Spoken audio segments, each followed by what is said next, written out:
Hi, everybody. Thank you for joining us today. My name is Aura Ordonez Molina. I'm the Latina Engagement Fellow for Walker's Legacy.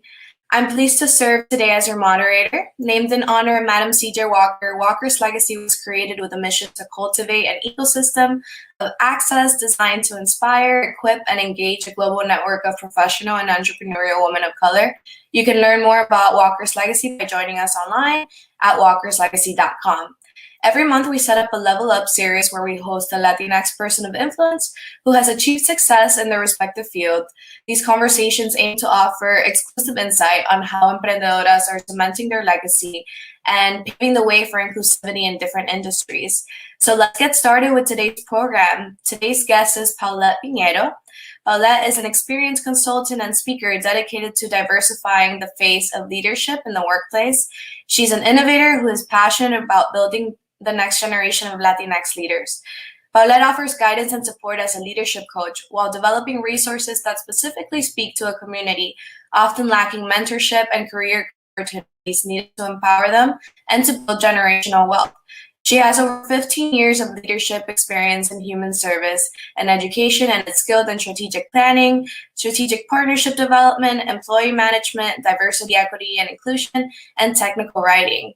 Through her company, LeadMedia, she's a champion for helping Latinx leaders achieve the career, business, and pay that they deserve through transformational content, personalized coaching, and management consulting. Her mission is to create a world where leadership is diverse, purpose-driven, and joyful. So thank you so much for joining us today, Paulette. Thank you. Thank you for inviting me. And we're so glad to have you. Got my cafecito ready, and we're sure a lot of people are going to be able to benefit from this conversation. So I guess with that, I'll get started. I wanted to ask you, everybody has a journey. Can you tell us a little bit about yours? What kind of helped get your footing on the ground? And yes. Yeah, so I started my career, I would say, when I was 11. My grandmother, I'm from Puerto Rico, and my grandmother retired from working with the Department of Labor in Puerto Rico. And she was very used to doing a lot of things at the same time. And in between the two of us, we had, I would say, over 500 books. Wow. And we were like, what are we going to do? We want more books. And we created a used book fair, La Pequeña Feria del Libro Usado, when I was 11. And we would celebrate during the Thanksgiving weekend. We would do it at her farm. And that started when I was 11. I am 34 now, and we've been doing it except last year, every single year in Puerto Rico, where folks bring their used books and they exchange it for other used books. And it has also become kind of like a cultural event that still happens in her farm. So I started my leadership journey through launching a nonprofit organization with her, working with local organizations. And when I went to college, I started working as an AmeriCorps Vista. And throughout my 15 years of career, after I started as an AmeriCorps, I always worked in the nonprofit field or nonprofit higher eds, between human services and education. And my first love was human services and social work, because I love doing mission-driven work. But when I became a mom with my son, Alex, he's a child with disabilities. He has autism, auditory processing disorder. So I was like, wait, I have enough talents and human services that I can bring into the education field. So I expanded. But to be very honest, what got me the most excited about my role was doing the mission-driven work, but it was also building leadership pipelines for especially women of color, because as amazing as these organizations and institutions were serving students or serving youth or serving older adults, that wasn't being reflected internally in the staff or even the leadership. So as I grew as a manager, as I grew as a leader, I wanted to make sure that other women of color grew with me. And in 2018, I started writing this business plan of a consulting and coaching business. But like many other Latinas, like many other women, I was waiting for the perfect time. I was waiting to have all the knowledge in the world. I was waiting to read every book, to do every course, to have everything be perfect. And it wasn't until um, late 2019 when I had a change in my career that I was like, wait, do I really need to wait? Does this need to be perfect? I am empowering and supporting other women. I am building leaders. I'm helping folks launch their businesses. What is it about me that's stopping me? Because Right. I knew it had to do with me. Um, and I still didn't do I still didn't do it. It's like, Fine. look at me talking about doing things. I'm not gonna do it. And I tried 4 extra months until I was just it wouldn't leave my brain, this dream that I had. And I remember my daughter, she started packing a bag as she was playing. And I'm like, "What are you doing?" She's like, "Well, I'm playing mommy and I'm leaving." And I'm like, "Where are you going?" "Well, all you do is travel." So that's what I want to do because I've always traveled a lot for work. And I said, "Oh, do you like that?" She's like, "No, I don't like it because you don't like it, but that's what I'm going to do." And just seeing my daughter say that, I was like, I feel like I'm doing this for my kids most of all, but they are already seeing that I'm not following my dream. So how can I tell them to follow theirs and I'm not following mine? And I sat down with my husband and I told him, like, this is what I want to do full time. And he was like, "Oh my God, yes, like I've been telling you." I've been telling you. And in February of last year, I decided this is it. Like this is what I want to do. And May 13, 2020, it became official. Wow. So your company came into fruition. Would you say it was a pandemic baby as well? This is your project. Yeah. Not only that, I had decided to launch my business at the end of March and I got sick with COVID. I was one of the first cases in the South Shore area where I live in Massachusetts, and I almost lost my life. And as I was in the hospital negotiating with, like, please, someone help me, I had to realize that I had postponed my dreams for such a long time waiting for the perfect time. And here it was ready to die because I had the talk with the doctors and the social worker of, you have to call your family, you're not going to make it. Wow.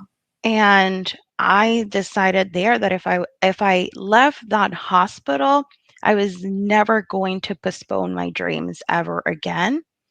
And I got out with my little oxygen tank and barely even able to breathe and walk, but I was able to sit in front of a computer and submit my paperwork, and I have been working on Lead Media ever since. That's amazing. Congratulations. I don't think any more moments could have culminated to this really happening for you, and that's amazing. That's incredible. I'm sure a lot of other women can relate. So with that said, I know Lead Media does a lot of work with purpose-driven organizations. Can you talk to us a little bit more about what the organization does and how it got started? Anything else you want to share? Yeah. So I knew that I the first things that were important to me were not only my mission and vision, but also my core values. And there's 2 core values that really resonate with me. I have 5, but there's 2 that I wanted to make sure there were primary core values. One is joy because I believe that if we prioritize joy in our lives, we will make the right decisions for ourselves and those around us. Joy is very different from fun. Joy is about authenticity and doing what calls to us. And the second one was community.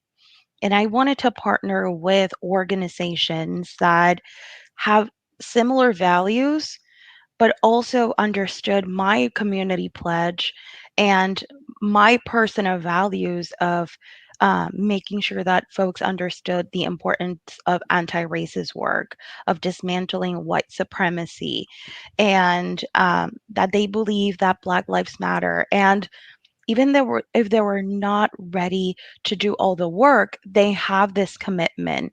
They believe in this community pledge. So it's been really, really cool to be able to work with organizations that are either looking to expand their impact or they're looking to change the way they do business and how they support their staff of color. And at the same time, it has allowed me to say no to projects because they don't align with my company values or I'm just not the right fit for them. And I'd be able to create a large network of other women and other women of color doing very similar work that are the right fit for companies. So when I do a discovery call with an organization or a company, I'm able to talk to them about the work that I can do with them, what stage I can support their work.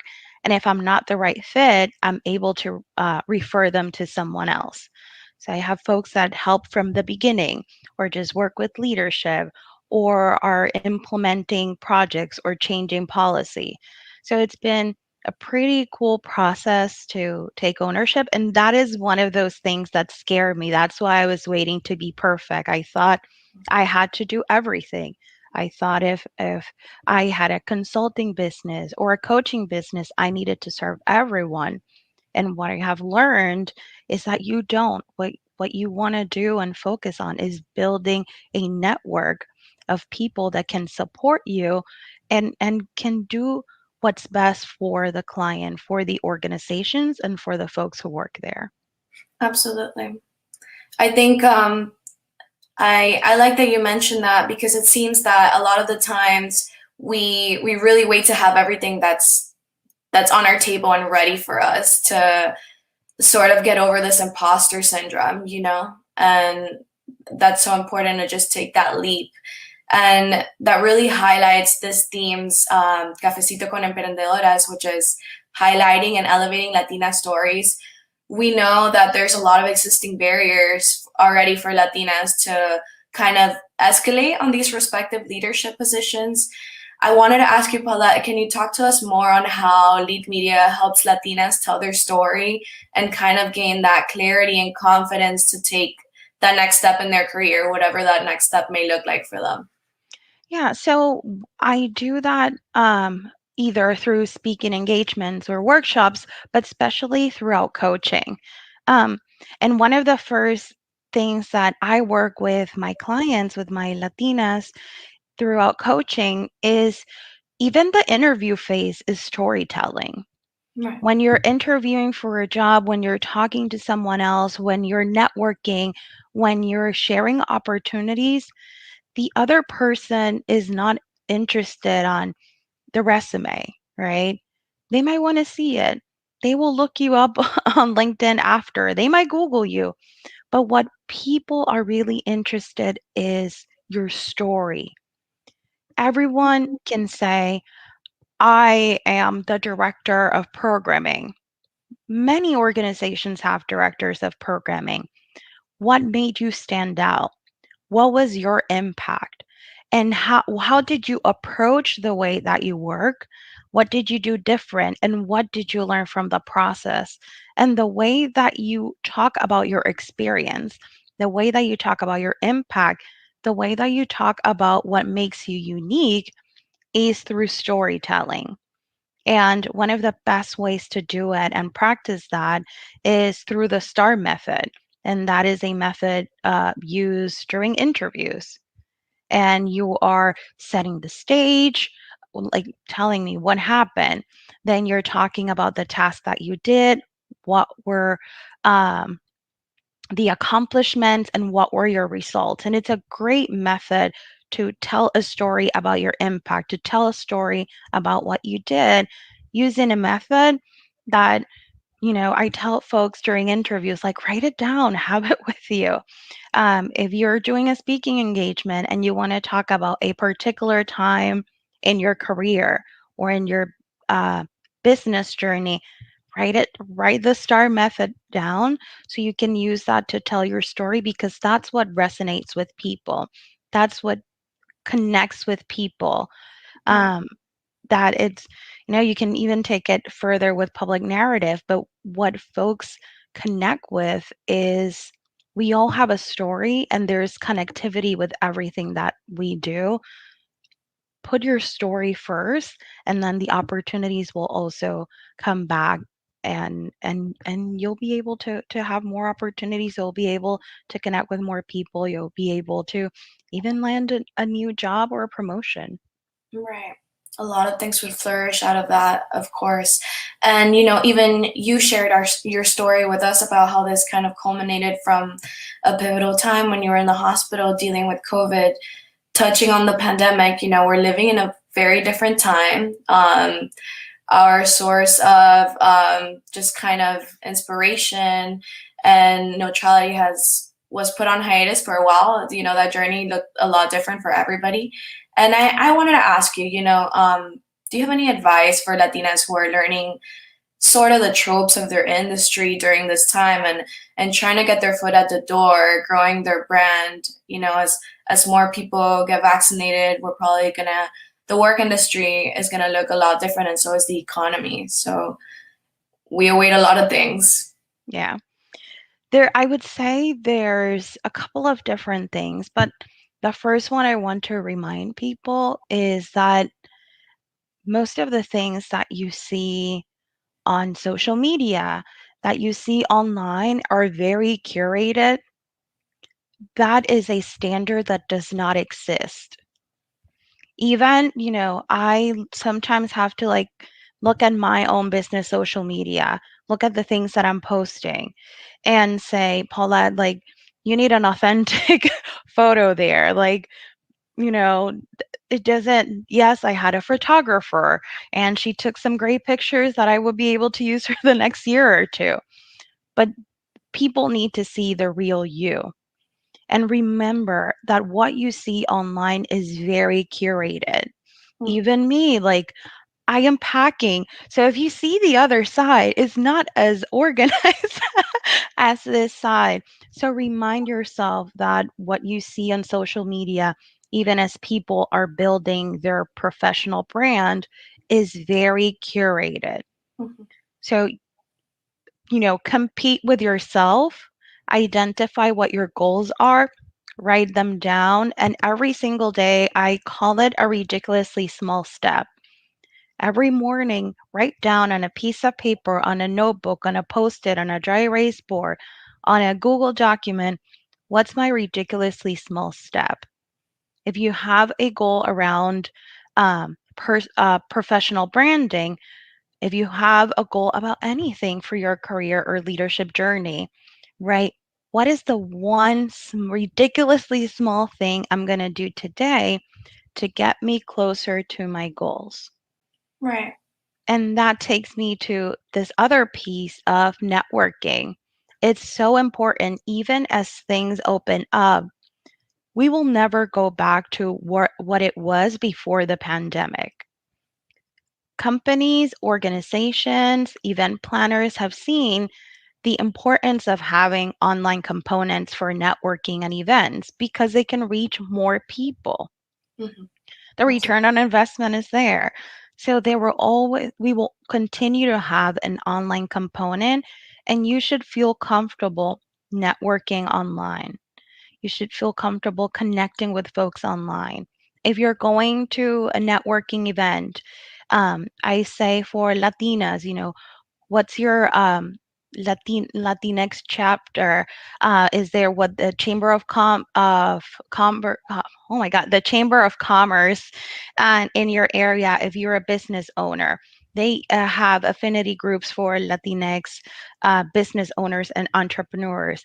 Alpha organizations like Walker's Legacy. What are your local organizations, your local chapters?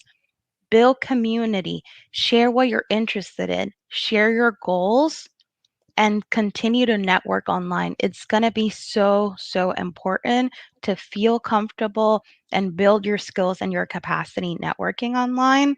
And then make sure that you're using and optimizing your LinkedIn. I tell people that's your free website, professional website. That's your professional portfolio.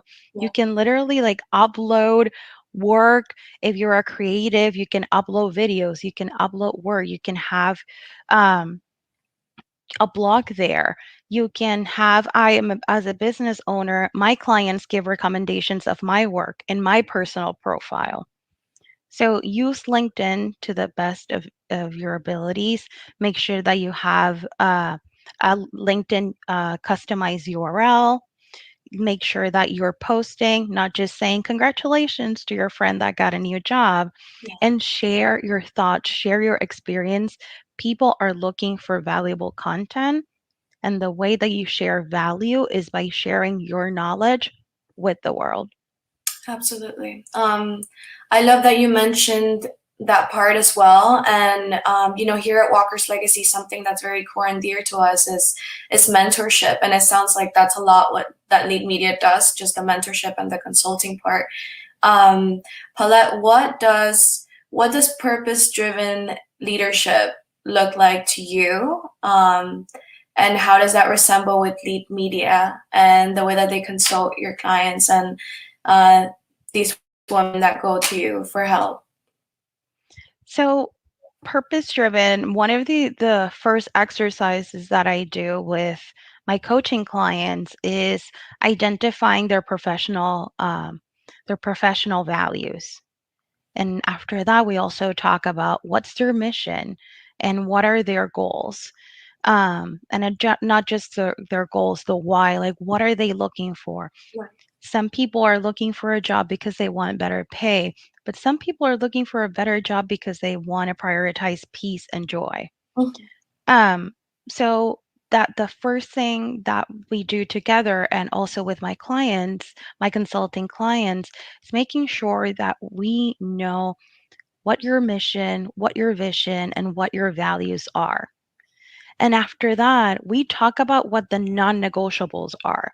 What are the things that I need to have to bring my best self? What are the things that I need to have to be prepared to do the work every single day?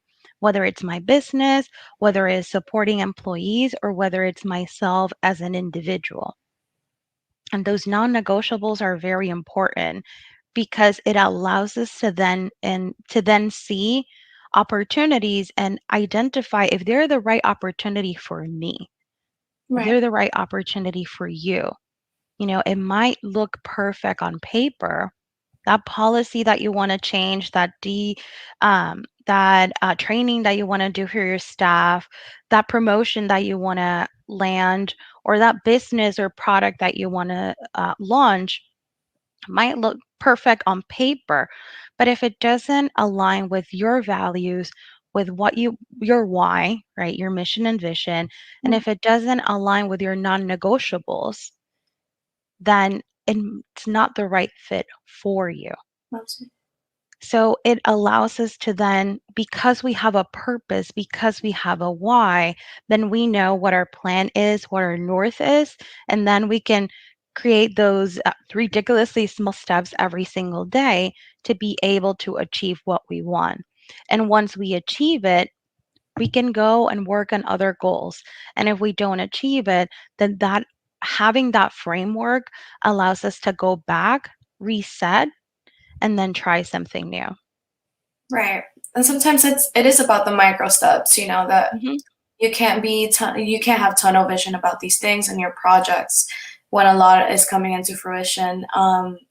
Paulette, what is something that Lead Media and yourself, what do you hope to see with these organizations that have, are very mission oriented and purpose driven, and they hope to have a social impact with their, with their impact and with their career?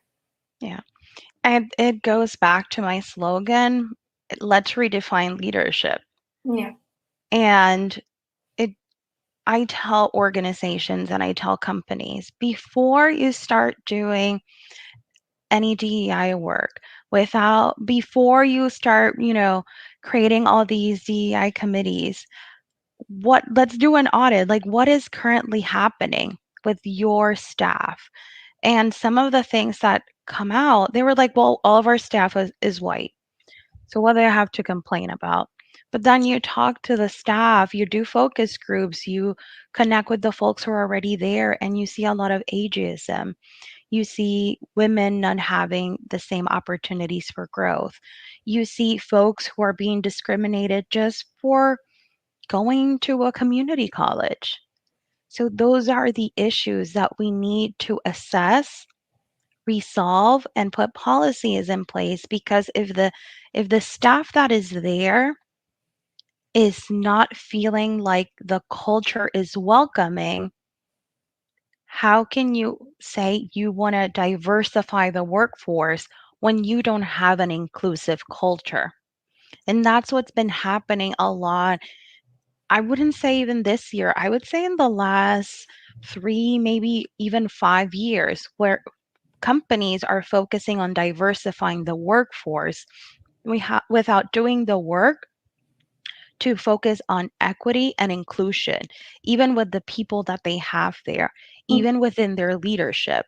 If folks cannot share their experiences, if folks cannot be part of the solution, if you're not talking as an executive, you're not talking to your staff about the upcoming strategic plan, and there's no participation, and there is no communication, collaboration, you cannot expect to bring folks of color and also not understand how white supremacy culture is going to affect them, how um, how policies then that are outside, you're bringing them into your company. So you have staff who is committed but is still going through a lot of things. You don't have the culture, and then you're bringing other folks and then expect folks of color to resolve the issue and mostly do it for free. Yeah, that is so much emotional labor too. Hmm. It should not fall on the shoulders of people of color. There has to be some sort of responsibility. Yeah. And Paulette, where can we learn more about Lead Media and check you guys out just for our network too, and so we can share on our website? Of course. So you can find me on my website, www.theleadmedia.com. Funny story, it's called The Lead Media because when I envisioned my business, it's not just consulting and coaching.